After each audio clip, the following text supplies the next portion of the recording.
kind of just fell in love with it too. The adrenaline part of it is a lot of fun. I mean, you can practice all day in soccer and not be nervous for practice, but for bobsled, you're a little bit nervous for practice sometimes.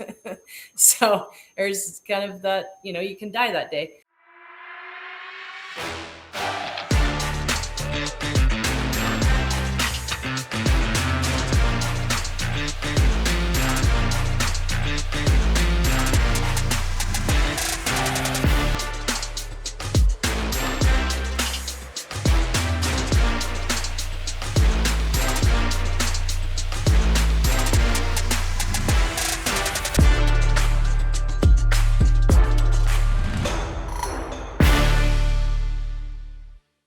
Welcome to another episode of Beyond the Game.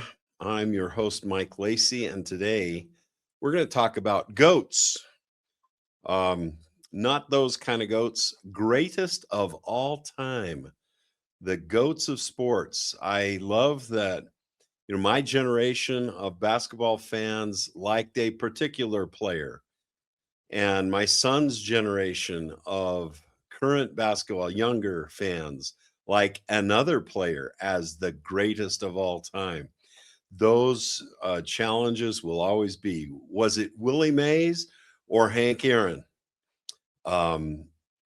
That's just for all of us to have an opinion on. But our next guest, Shauna Rohbock, is considered the greatest of all time among men and women at BYU by many.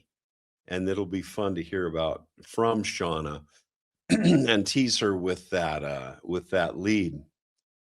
We're filming this on April 15th at 12 p.m. midnight tonight. The mailbox closes, and you have to have your taxes in and returned to the IRS. I had a TurboTax file mishap, maybe just because I'm my age, but I lost my entire tax return that was almost fully completed because I didn't save the file. So now I'm going to extend. I'll maybe be doing taxes all through summer. I did get that master's of accountancy degree, so paying someone else to do my taxes feels like, the best chef. I'm not the best chef, but the best chef hiring someone else to do his cooking. I figure I should be able to do my own taxes. But anyway, that's my problem, not yours. Welcome to Beyond the Game. We'll be visiting with Shauna Rohbock in just a moment.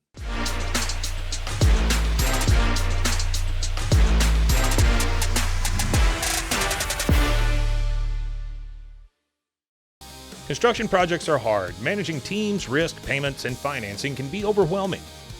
At Ko-Fi, we are a direct lender specializing in builder loans, providing the capital you need with the speed and certainty you deserve. Plus, our platform makes accessing those funds predictable, safe, and fast. Contact Ko-Fi today to discover flexible builder financing designed to support your project from groundbreaking to completion so you can focus on what you do best, build. Go to kofilending.com/loan programs.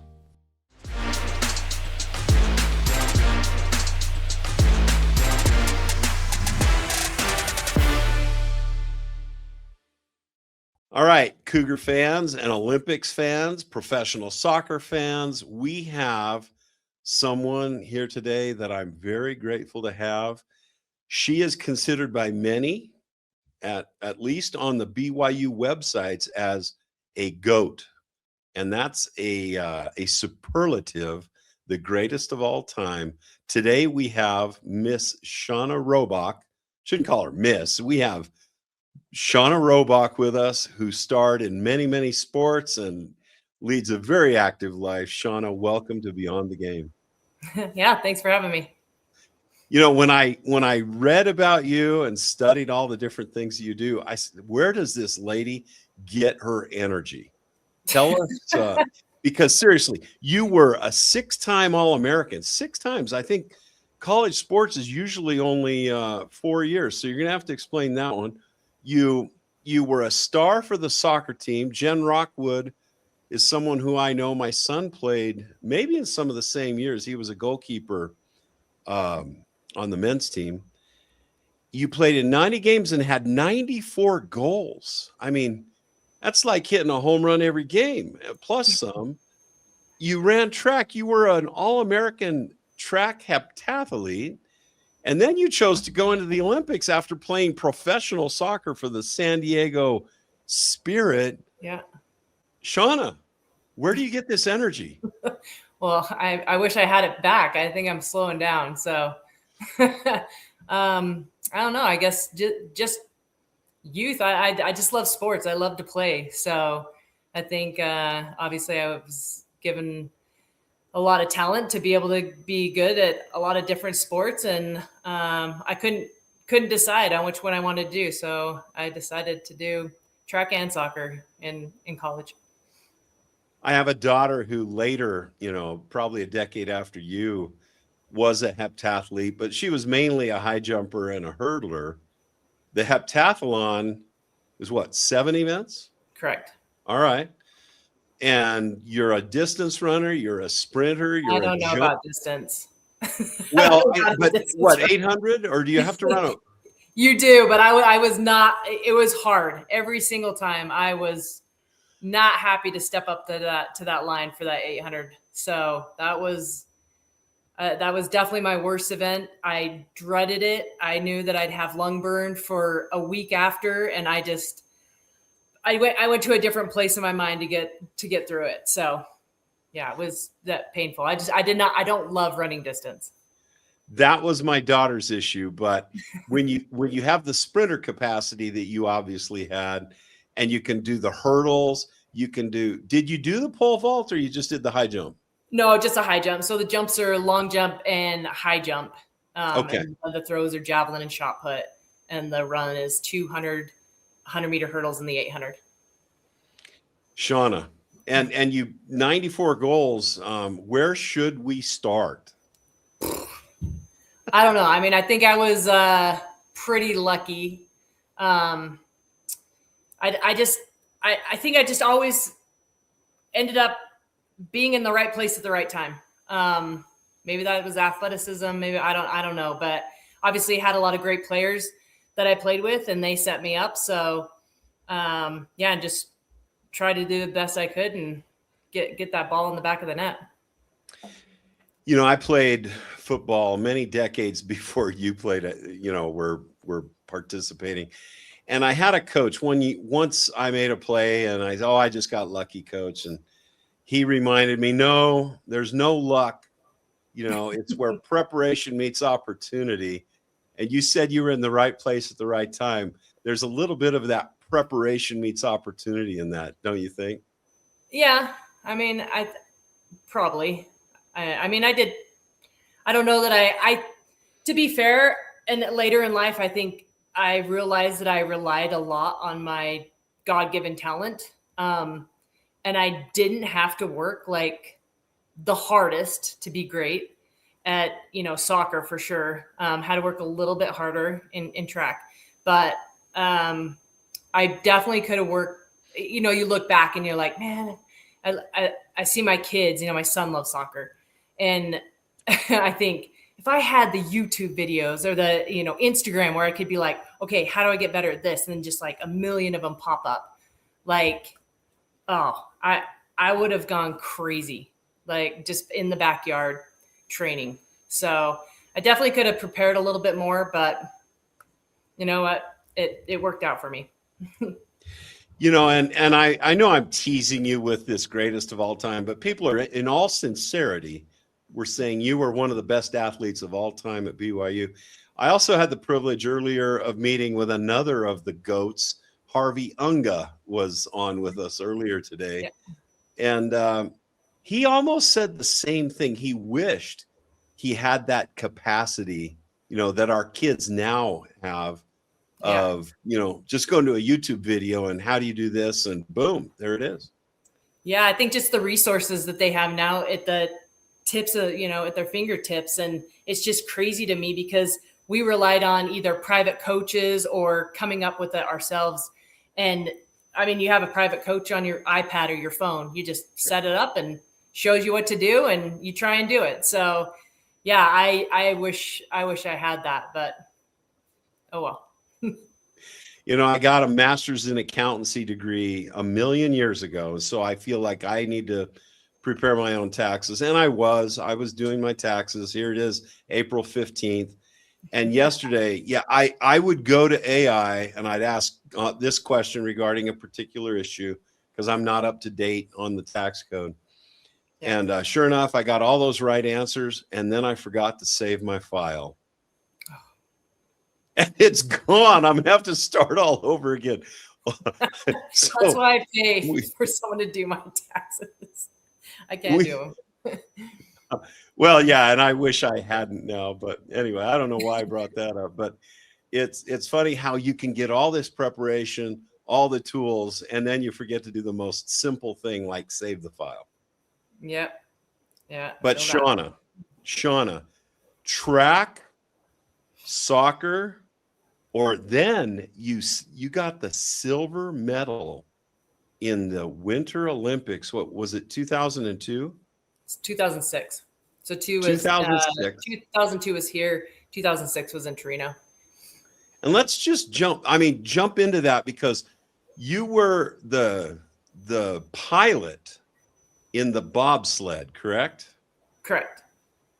Yeah. Now, go ahead, Dave. I ask your question and then I can tell you. Oh, no, explain to us what the pilot does. I've watched the bobsled. It looks crazy, It looks hard, and you're going super fast. Your brake, do they call it a brake person or a brake man? I mean, they call it a brakeman, but then some women get offended. But I don't really care. Some people, then they'll call it a brake woman person. Some people do call it a brake person, so they don't offend anyone. So, brakeman, brake woman. But was it when I was reading about the bobsled, that person is depending on you because, the tight turns, the speed that you're doing. Tell us about the bobsled. I want to go back to the other things, but this is so interesting, the silver medal in the bobsled.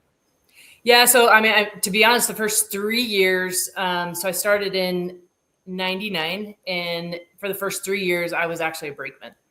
So I started out, for those first 3 years as a brakeman, didn't end up making 2002. And that's where I feel like, I actually tried to make the 2002 Olympics. I was like, man, this is like, I'm going to train hard. In Salt Lake City, right? Correct. Yep.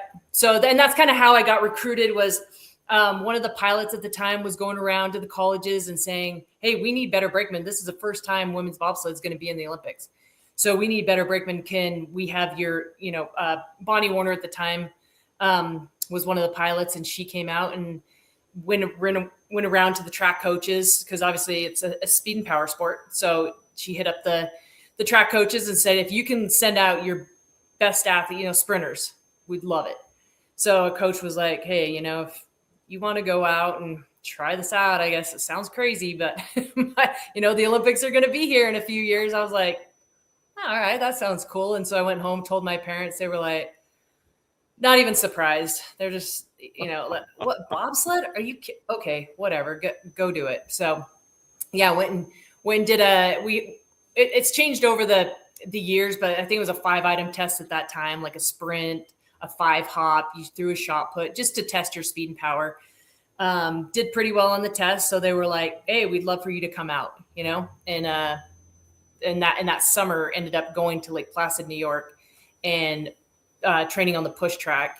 And that's where I ended up making the team as a brakeman at the time. So, and then from there, obviously trained like crazy, trying to make the 2002 Olympics. So spent the summer of 2000 in basic training for the military. And then ended up going into the next year, just training as hard as I could to try and make the team for 2002, and failed to make the team. My first team I've ever failed to make. And it was like, what just happened? Like, this is crazy. This is crazy. I didn't make this team. I actually had injured my hamstring. I was down at BYU sprinting, doing a sprint workout, and tweaked my hamstring a bit. So, and right before our push off for the brakeman. So that was kind of it for me.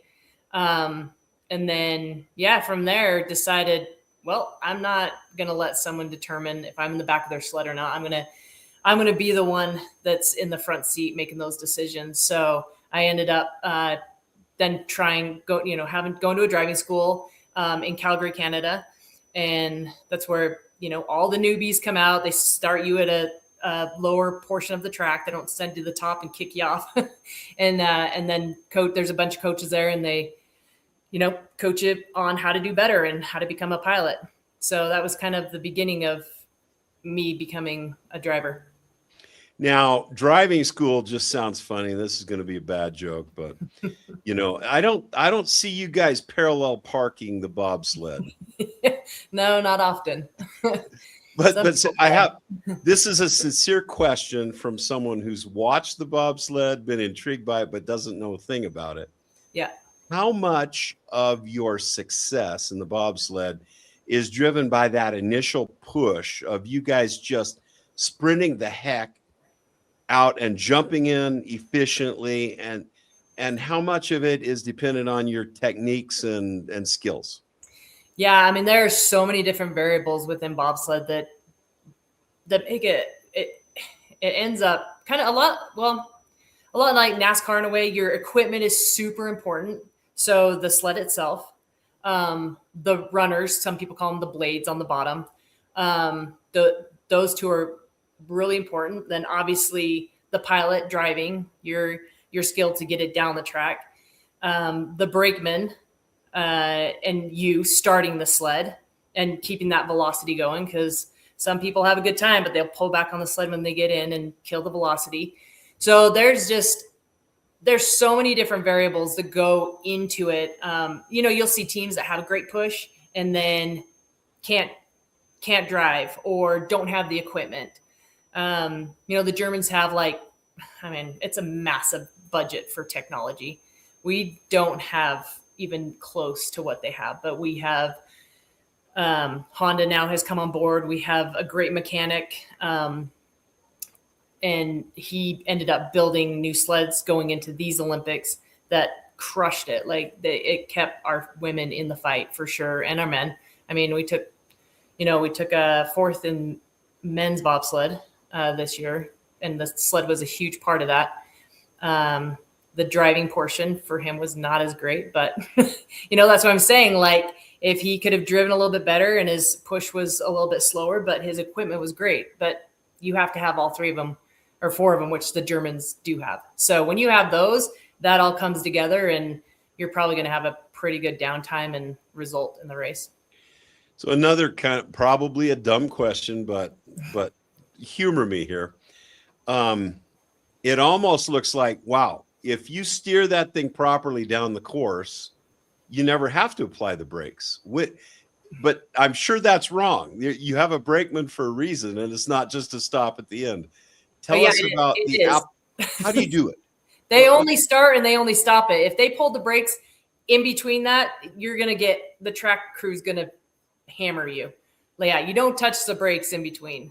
Okay. So the brakeman just pushes, holds on for dear life, prays, and then stops the sled at the end. So that's pretty much, a brakeman's job. And the pilot or the driver, is their goal just to make the most efficient turns, to increase or keep your speed? What's the process for your driver? Yeah, it's pretty interesting. This year with Honda, we had a lot of data, because we have now within the sleds, they have a box that tells you, sends back after the training runs and tells you, kind of where you lost speed, gain speed, all this stuff. And Honda kind of broke that down for us this year. And it wasn't always the lines you thought that, so we had a change within the Olympics. We went for the training, the test event in October, and then we came back and we had to actually change a lot of those lines during the Olympics because they weren't the quickest lines. So yeah, it was pretty interesting to figure that out and to have and for a pilot, when you have something in your head that the way you want to do it. And then there was a lot of ways that were a little bit more uncomfortable, but was a quicker line. So Well, they did it. That leads me to another question, because, you're going down this course, Honda and technology are telling you this is the right line. You as a driver knew that, or thought that the other line was more appropriate. Do you start feeling like you're going to roll or crash? What's the feeling inside that bobsled? Yeah. So the other line was probably, it was a little more comfortable, a little bit. You technically don't want to be, as a pilot, you don't want to go down and be rising on the exit of a curve. That happens. That's kind of a bad feeling, because then that's when you go over.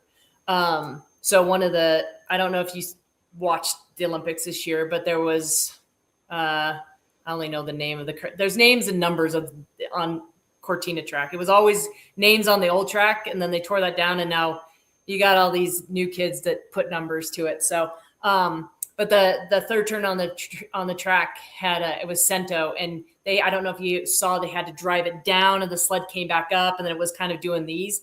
So they were making those steers. They were making the sled do that, which is pretty uncomfortable on the exit when you're coming back up, and you wanted to be high on the exit so you can come over and it push you into that turn where people were going up on the wood. I don't know if you saw that turn. I didn't see that one. No. Yeah. So if you did the curve before, right, you didn't go up on the wood, but you had to be pretty uncomfortable to get up there. So it was, yeah. And that was a line that we ended up learning and figuring out. And, some of the pilots struggled to make that line happen, but in the end, they got a little more comfortable with it. That is fascinating, how much goes into that process of simply going down as fast as you possibly can to win the medal. Yeah. Yeah. It's crazy. What was it like to win a silver medal in an event you hadn't really been in college and things like that? What did it feel like to win a medal in the Olympics? Yeah. I mean, I always thought that I would, be in the Olympics for soccer. And then I was like, I don't know that I ever thought I'd be in the Olympics for track and field. But I thought maybe for soccer, playing a little bit, starting with the national team. When I ended up, the national team opportunity came around the same time I started kind of doing bobsled. So awesome, but unfortunate at the same time, because you work your whole life to get that phone call. And then all of a sudden I was like, oh man, I'm like traveling all the time with bobsled. And bobsled's not one of those things where you can kind of like go in and out of and, leave. It's the races are kind of weekend after weekend. So, that was kind of unfortunate, but, where was I going with that story? well, just, how did it feel and choosing soccer the medal, yeah, and bobsled? Yeah. So, it was, I ended up doing, ended up going and trying out for bobsled, and then making that, and just thought, I'm going to stick with this. And then kind of just fell in love with it too. The adrenaline part of it is a lot of fun. I mean, you can practice all day in soccer and not be nervous for practice, but for bobsled, you're a little bit nervous for practice sometimes. So there's kind of that, you can die that day. But yeah, and then I just decided, I'm going to stick with this sport and focus on this, because it was hard to go back and forth. From when I played pro soccer, it was hard to do the back and forth ones. You're running and have to lose a lot of weight, and bobsled, you had to gain more weight. So that was pretty tough too. So I definitely had to kind of narrow it down. And it was awesome. I knew when I started driving, and I obviously had the push, had a great brakeman, and was like, man, I'm doing really well in the world, and I'm medaling at World Cups. So, and we did the test event in Torino and did awesome there. So I was like, I have a pretty good chance at winning a medal. And that's obviously something I wanted to do in my life, is go to the Olympics. And if you win a medal, that's a bonus. So, and standing up on that stand and feeling the joy of all that hard work that went into that, Yeah. There's just got to be a special feeling there. Yeah, it's pretty indescribable to stand up there and have them put that medal around your neck, and you're just like, oh, finally. Like, you just feel like, I mean, and we put that pressure on ourselves as athletes, right? Like, you know, everybody else, your mom and dad are just like, oh, I love you for just being here and doing great and whatever. And you're like, no, I need to get a medal, but that mountain's kind of gone, you know? Like, so yeah, in 2010, I shoulda, coulda, woulda won a medal. Like, I'd won the tested event the year before and drove that track well, and just had one bad run out of 4. And it just put me too far back to make up the time.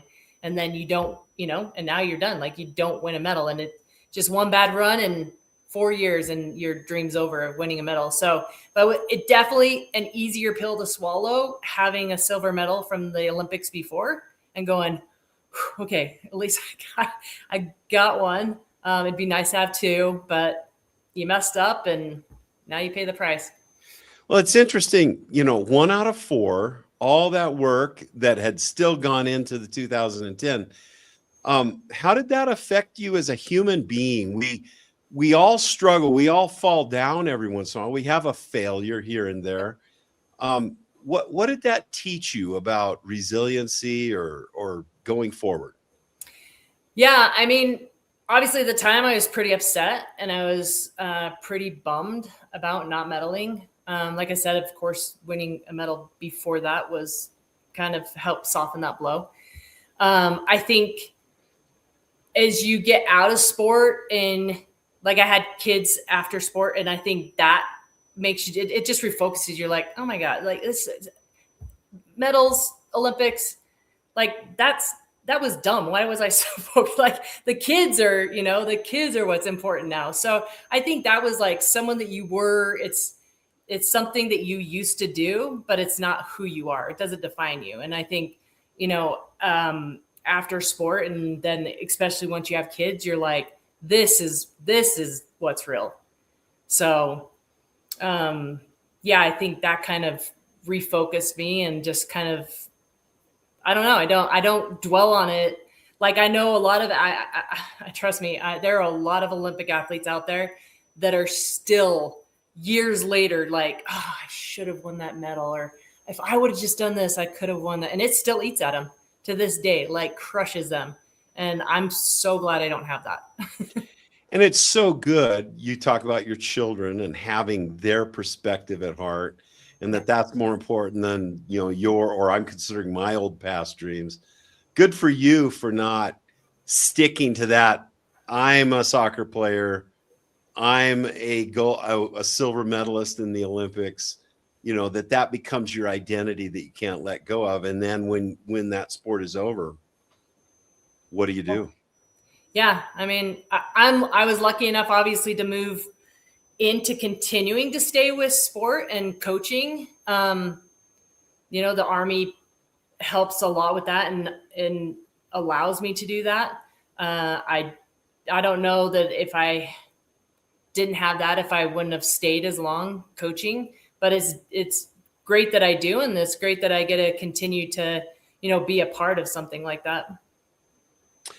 The USA women's soccer program has been preeminent for decades. And you were in the middle of that. You were a professional soccer. I know we're going backwards.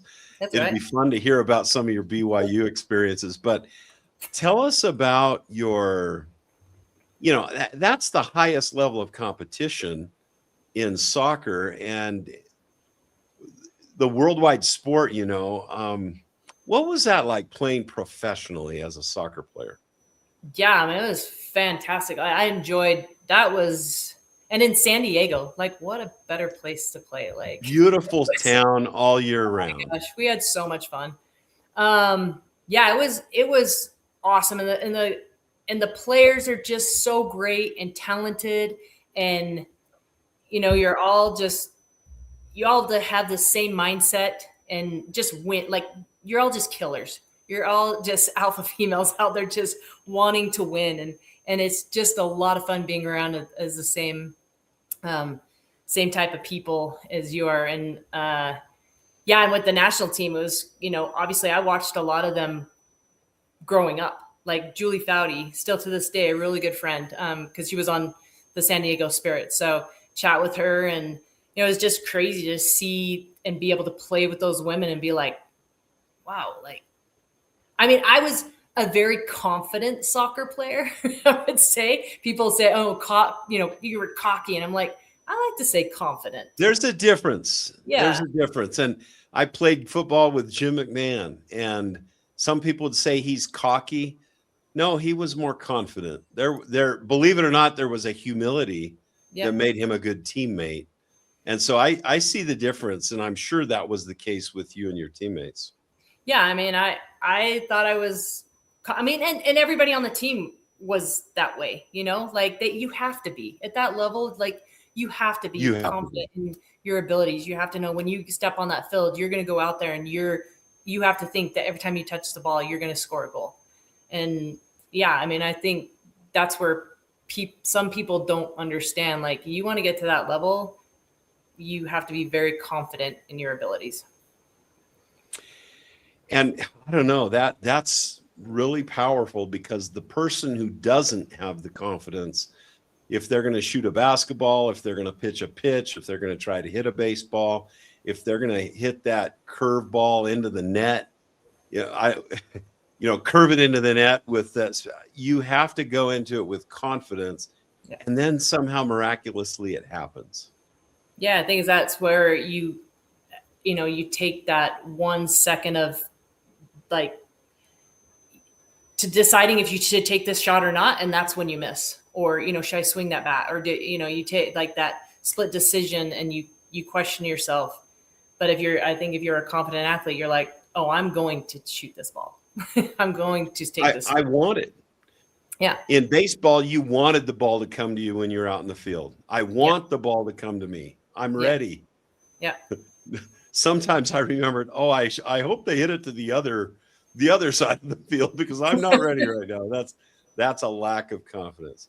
Yeah. Okay, Shauna, you also mentioned the military. How did you jump into the military, and what was your coaching experience there? Yeah, so the World Class Athlete Program is a military out of Fort Carson, Colorado. You have to apply for it. There's certain programs within the military like that you have to apply for and get accepted into, and this is one of them. So obviously being a national team or a national team member that can go to the Olympics is obviously a qualifier for it, which I was. So my first season, like I said, was in '99, and I went on tour, racked up my credit cards, and was like, wow, this sport is very expensive. And you're gone to Europe for most of the winter, like 6-7 months. So I was like, I don't know what I'm going to do. Like, I don't know how I'm supposed to train and have a full-time job. So there were 4 athletes in this program at the time. And they said, hey man, you should join the military. Like, you should join this program. Like, it's a great program. They pay you to train and win medals for the U.S. and you can be a soldier within this program as long as you continue to, make the national team and continue to win medals.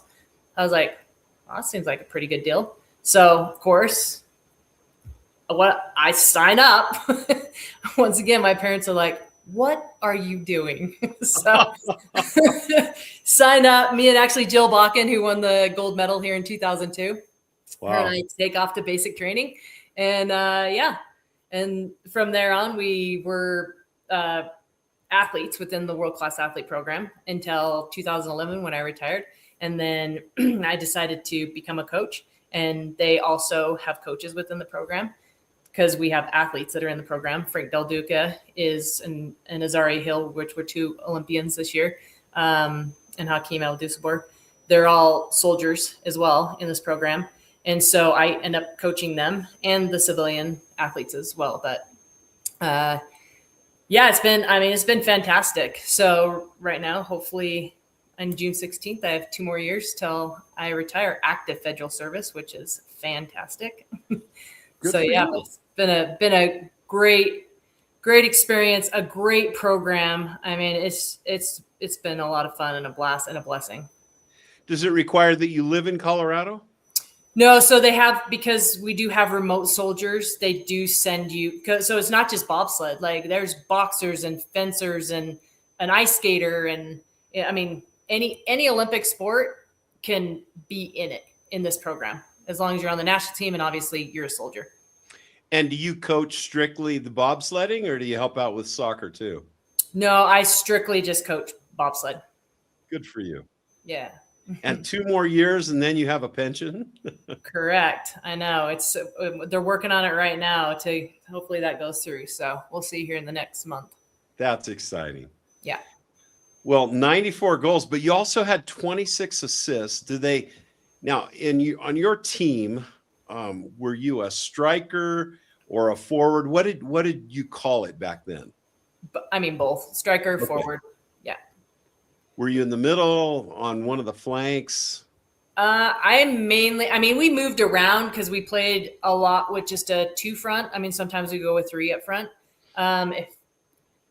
If that was, I think play middle, but you're constantly switching from right to left because you're just moving with, obviously Maren Hendershot played with her, great forward. And we played off each other really well. Just, you want to confuse the defense, move from right to left and switch it up. So we were just moving and we just played both sides. So do you still keep track of BYU soccer much?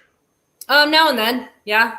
I check out what they're doing. They had a great season last year. It was interesting. I got to meet with a couple of the young ladies. Ellie Walbrook was a forward, and yeah. They started with a young team, but they really came on at the end of the season. Soccer is such a great sport. Yeah. I just don't understand how you were able to play soccer and do the heptathlon where there's so many techniques with the high jump, the hurdles, you're sprinting, and then to be a star soccer player. Again, I won't stop asking this. How did you do all of that? Yeah, I definitely got to miss the worst off-season training, so that was a bonus. Not that training for the heptathlon was fun, but when my soccer teammates would come back and be like, "Oh my gosh, we ran so much today," and I was like, "Oh, I did hurdle drills," or what was I did? I'd be doing indoor soccer or indoor track at that time, and they'd come back being like, "Oh my gosh, we ran so much today." So gotta miss the worst parts of the 2 sports. But yeah, obviously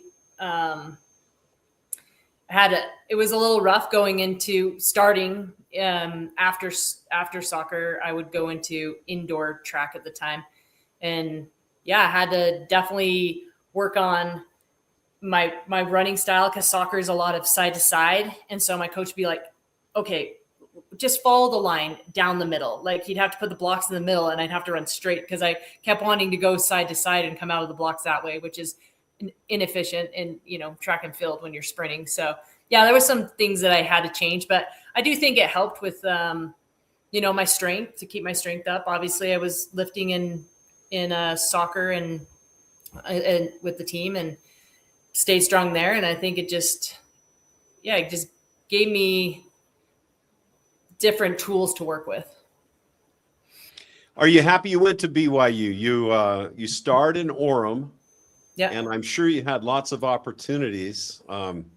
Sports is such a gigantic, enormous thing that has only changed with NIL and portal. Do you have any opinions on the current state of college athletics? Man, I just think back now I think I would have had so many opportunities, like the amount of money you can make now. Like it's crazy. Like you didn't get paid anything, they were like, "Oh, we'll give you a $500 stipend." And you were like, "Oh, this is so awesome." That is peanuts compared to what, I could have gotten now. Yeah. I had plenty of offers. I could have, pretty much every college offered me to do both sports. Stanford was like, you have to choose one or the other, academically wise, like that would have been pretty tough. But yeah, going to BYU, to be honest, I didn't want to go to BYU. I wanted to go somewhere out of state. And I don't know, like And my parents didn't push me one way or the other either. They were like, you know what, you do you. Like, You choose. We want you to be happy, because Good for them. Yeah, and they're like, we know you have all these opportunities for all these great colleges, and at the time North Carolina was crushing it in soccer and winning national championships, and their track and field team was great. And so I was like, oh, do I go there? And yeah, I mean, I did some visits, did one to Clemson. Just was, I don't know, I didn't love it. Went to Nebraska only because I had some soccer teammates that were there, and I literally wanted to leave in the middle of the Division. Oh my God, the wind's blowing. There's a train going through town. I was like, this place is horrible. Like, horrible. It wasn't San Diego, you're saying? No, and there's no mountains. Like, I mean, when you're a girl, grew up in Utah, and there's no mountains and wind, which is the worst element, I was like, I'm done. Like, I've been here for 2 hours and I could leave right now. So yeah, not moving to Nebraska anytime soon. But yeah, I mean, it was good. It was good. Like, I'm grateful you came to BYU, and there are a lot of BYU fans, at least on the websites that follow BYU sports, where people consider you one of the greatest of all time. And I mean, what a testament to your efforts. And I don't know, I've always had the feeling that we learn a lot of lessons from sports and the ups and downs from sports. How do you use sports with your children to teach life lessons? Or do you? Yeah, no, I do. My daughter, they both ski race. So obviously ski race is a lot of mental. It's huge mentally. And yeah, my daughter struggles with that mental side of it. Like, Mom, what if I crash? What if I do that? What if I, and I'm like, who cares? Like, so what if you crash? But did you give it your all in the beginning, or did you just go down and you're on a little ski holiday, So, yeah, I'll just tell them, like, hey, I don't care if you crash as long as you're giving it your all, And I actually saw something the other day. It was saying, like, most Fortune 500 CEOs were all either like Division I athlete or high level athletes. And it's because it taught them, to get up early, to fail and get back up, and all those things that sports teaches you, and they translate over into business. So, I try and tell my daughter and my son that, like, hey, you're going to fail, and it's okay, because that's when you learn most of your lessons. Like, okay, you went into that turn a little hot and you crash. So next time, what are you going to do? Are you going to do it again? No, you're not going to do it again, because you learned from that, right? So you just became better because you failed. So, and Perfect. Yeah, so I try and use those little things now and then, but of course I'm their mom, so I'm dumb and I don't know anything. So, yeah. Well, in their minds, right? I was impressed. This is a little bit of a non sequitur, but in the recent Winter Olympics that we just had, seems like yesterday, but it was weeks and weeks ago. Who was the figure skater who had left skating but came back? And it was almost like she had a no care attitude. Like, I don't care. It's okay. Do you know what I'm talking about? No, I didn't get that. Figure skating was down in Milan. And you hear bits and pieces, but when you're in, we don't get the same coverage you guys get. So if you're not watching that specifically and listen to the commentators, you don't really get much of the stories.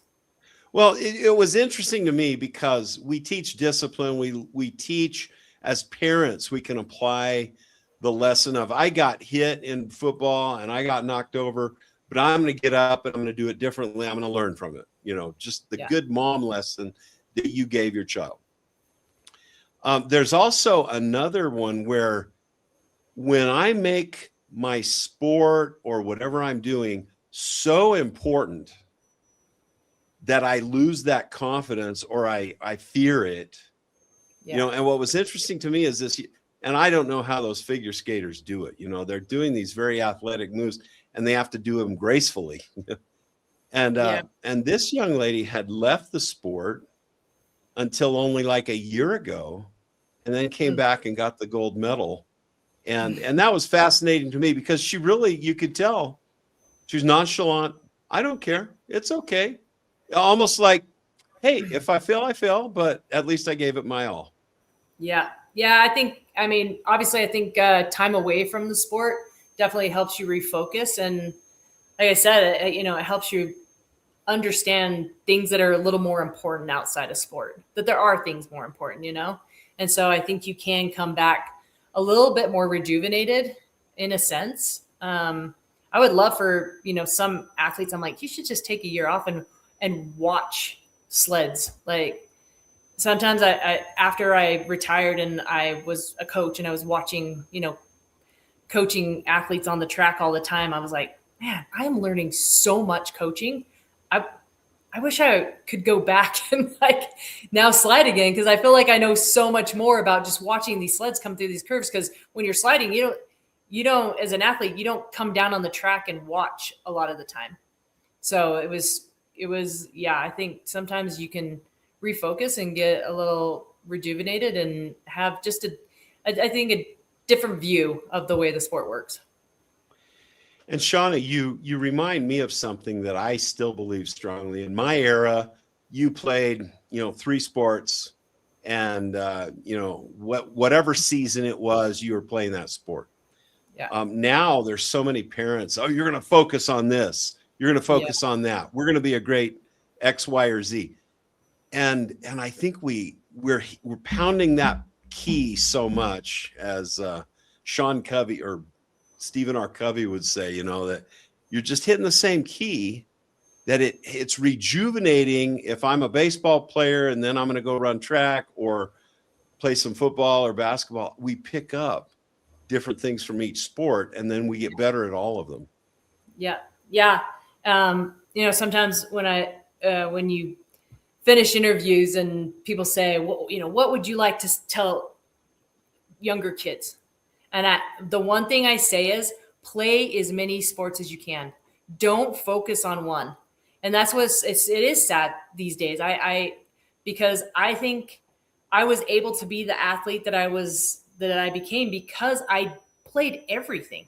Like I just did everything, and I just feel like it gives you different skills and makes you move your body different. And you just learn, a different balance or a different strength, and then in the next sport, it just makes you that much better in that sport. So I think a lot of kids are missing out and they're lacking some of those things because they do focus on just one sport.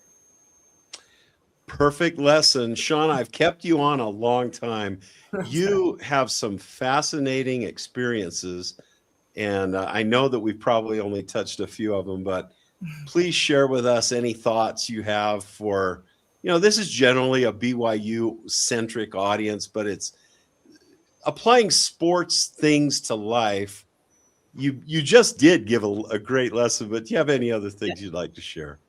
No, I mean, I think sports just bleed over into a lot of stuff. Like I said, just the discipline part of it, being able to fail and be okay with it. I think sports teach you that, because you have to fail multiple times in sport. You're never going to go your whole career and not fail. Like my kids are, my daughter was like, oh, what? I think she quit soccer because she's like, I'm never going to be as good as you. And I was like, I don't want you to be. I don't expect you to be. Are you having fun? Do you want to, And so I think she's so afraid to fail.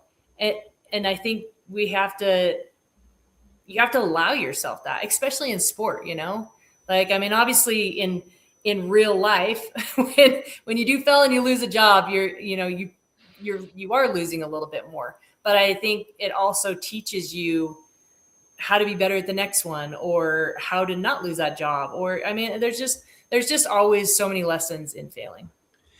I forget who it was. There used to be, and this is probably before your time, but we used to have The Rest of the Story by, why am I forgetting his name?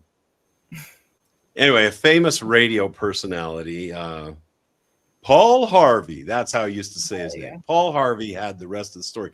And one of his was about, or one that I remember, was about the great corporate titans of the past decades who had failed. And you said, Well, yeah, you lose your job. You you did just lose your job. That's pretty important. But the same principle that you taught us earlier still applies, because I think it was Sam Walton failed 7 times before he was successful at Walmart. So just keep getting up, just keep trying again, even if you go up into the wood on that one turn.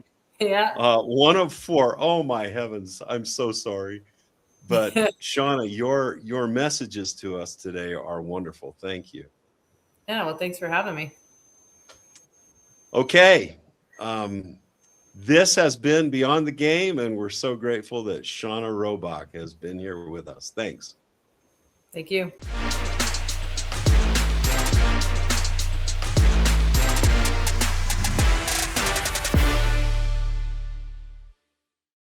Construction projects are hard. Managing teams, risk, payments, and financing can be overwhelming.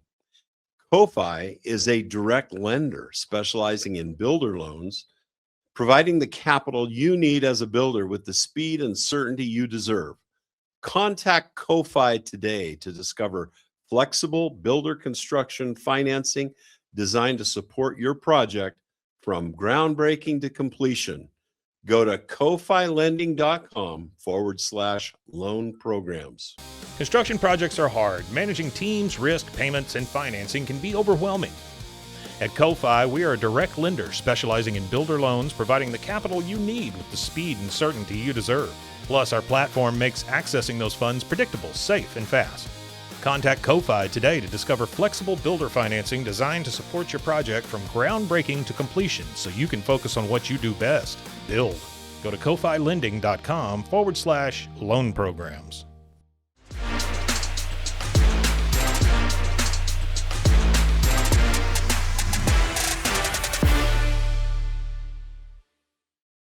Beyond the Game. We're trying to get the stories beyond the game that help us in the game of life. And life should be an enjoyable, fun game. We can learn from the games we play to be better sports in the game of life. It's interesting that we were talking about greatest of all time, the GOATs. And in my generation, it was Michael Jordan. For the people of this generation, it's LeBron James. And who is better? Well, if LeBron James took on Michael Jordan in today's basketball court, obviously LeBron James is a generation or two younger, so he'd win. Don't know if he'd win on the golf course, though. But in their prime, that's a valid argument. Who would take who in a one-on-one contest? I don't know. But we just met today. I know they'll come out in separate days, but Harvey Unga and Shauna Rohbock are 2 of the greatest of all time at BYU. And you can see why. Shauna had some wonderful stories for us that apply for our children and for us. I wanted to share, because she was talking about a psychological thing that we learned as parents that I still think is critical to the growth and development of an athlete, or particularly with a child. And it was about mindset. The parent, according to psychological studies, the parent who teaches their children or reinforces that their child is smart is giving that child a future disadvantage. Better would be that parent saying, you work hard and you're successful at working hard. The child who sits down for the exam and they know that they're smart because their parent kept telling them they're smart, and then they're worried that the exam's going to prove otherwise, that they're really just simulating being smart, is at a disadvantage over the child who's been taught, you work hard and you're successful when you work hard. Nothing against being smart. Better to be smart, but work hard at the same time. I probably mangled that lesson, but take from it what you will. And finally, again, in the rumor mill, or no, not rumor anymore, this is fact, Jake Wallen, who played really well against us at Clemson, entered the transfer portal and will now be a BYU Cougar. We're filling out those positions and developing a team with, of course, the return of Rob Wright from the transfer portal, Jake Wallen coming in, Colin Chandler coming from Kentucky, AJ DeBonsa may or may not, but we're going to be cheering for him regardless. It's fun to be a Cougar, the BYU Cougars. It's great to be part of the Big 12. And it's been really, really fun to meet with these two greatest of all time athletes today, Harvey Unga and Shauna Rohbock. Until we meet again, this is Mike Lacey signing off. It's been fun to be with you at Beyond the Game. Thank you.